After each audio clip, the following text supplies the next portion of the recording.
Welcome back to the Foundry by Forge College. If you were hanging out with us for the last lesson, a huge congratulations on officially graduating from static analysis for Solana programs. Seriously, you survived the deep dive into Rust and Solana's totally unique architecture, which is no small feat. But today, today we're pivoting our focus right back to the Ethereum and Solidity ecosystem. We're diving into a crucial topic. Honestly, it's the exact thing that separates the amateurs from the pros. We are getting into writing unit tests with Hardhat. So, let's just jump right into this with a massive, absolutely critical question. How do we actually test smart contracts without, completely breaking things in production?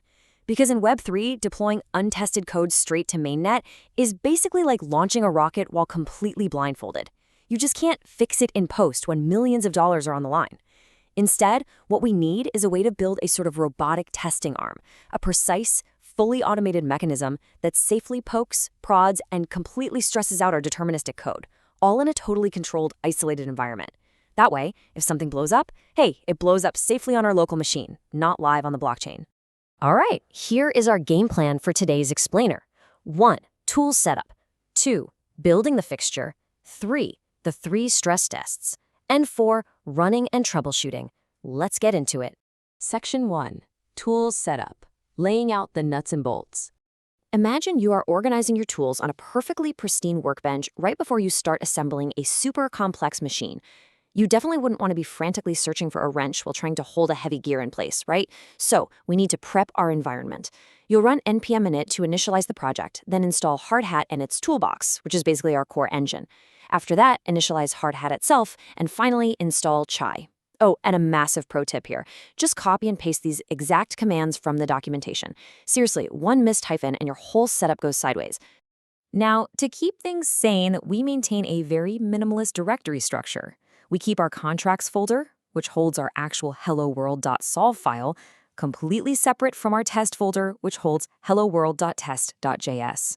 By physically separating the smart contract code from the test suite, we keep our workspace logically and deterministically clean. No tangled wires, just a neat, predictable flow between the thing we're building and the thing that tests it. Moving right along to Section 2, Building the Fixture. Constructing the core testing apparatus. Okay, think back to chemistry class. You wouldn't use the exact same unwashed beaker for 2 totally different experiments, would you? Of course not. The residue would completely contaminate your results. Well, in smart contract testing, we run into the exact same issue. Enter the fixture. A fixture is basically a reusable function that deploys a totally fresh contract instance and sets up a known state before every single individual test runs. It's literally like having a magical reset button that instantly rebuilds your entire Hello World contract from scratch right before a test starts. 0 contaminated state, 0 leftover data. Just a perfect blank slate every single time. Now, to build this fixture and wire up our tests, we rely on 2 primary tools in our toolkit. First up is ethers. Think of ethers as the physical wiring.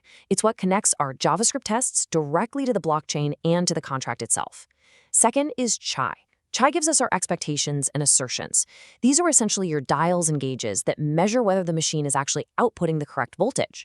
Wiring and gauges. Working together, they let us poke the contract and measure precisely how it reacts. All right, Section 3, the 3 stress tests, proving our code actually works. So our apparatus is built, our workbench is organized, and now we're going to put our Hello World contract through 3 fundamental stress tests using Mocha's describe and it blocks. We've got 3 main hurdles here. First, verify initial state, just checking the factory settings. Second, owner state update, making sure the authorized boss can successfully push the big red button. And third, non-owner revert, strictly slapping the wrist of any unauthorized intruder who tries to mess with our machine. Let's break these down. Test number 1 is beautifully, wonderfully simple. We just expect the hello message to equal hello. That's it.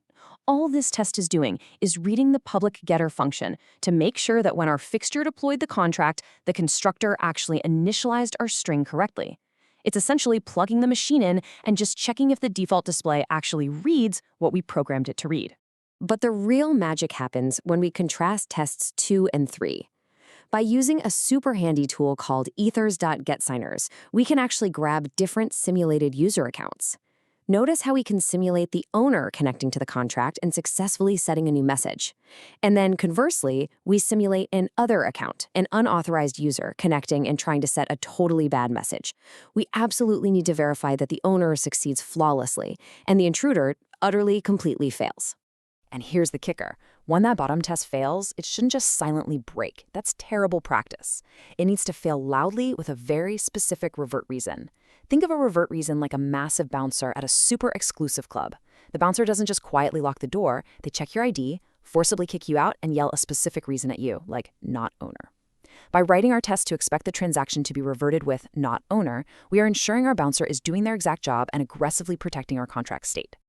Almost there. Section 4, running and troubleshooting. Flipping the switch. Okay, moment of truth. It's time to finally flip the switch on this testing rig we've just built. To run your entire suite and chase those deeply satisfying green check marks, you literally just type npx hardhat-test into your terminal. But I want to give you a massive workflow hack right here. If you have a huge suite of, say, 50 tests, and only one is failing, you do not want to wait for all 50 to run every single time you tweak a line of code. Instead, use the -grep flag followed by a keyword from your test's name. This isolates just that one specific test, which makes your debugging loop incredibly fast. It's a total game changer. Now, inevitably, a test is going to break. It happens to all of us. But don't panic. Let's decode the matrix of it. If you get an assertion error, you probably just mistyped your expected string, or maybe you forgot to actually await the transaction to finish. Very common. If you hit a type error, there's a good chance you tried to call a function on a raw text string instead of the actual smart contract object. Make sure you awaited .deployed. And if the contract reverted without a reason, go check your spelling on that bouncer's message we talked about. It has to match exactly, down to the letter and punctuation. Let's step back for a second and just look at the big picture. These three patterns, initial state, successful state change, and guarded failure, form a compact but powerful toolkit for unit testing most smart contract behaviors. This, right here, is the ultimate takeaway of this entire explainer. If you can master just these three simple, isolated patterns, you essentially unlock the ability to thoroughly validate almost anything you will ever write in Solidity.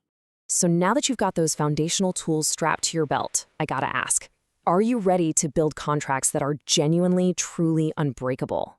Because diving into deeper assertions and test coverage is exactly where we're heading in the next lesson. To dig into this subject even more, to get hands-on with the actual code, and to explore our massive community of Web3 learning programs, you absolutely need to visit forge.college. Keep building, keep testing your code, and I will see you in the next explainer.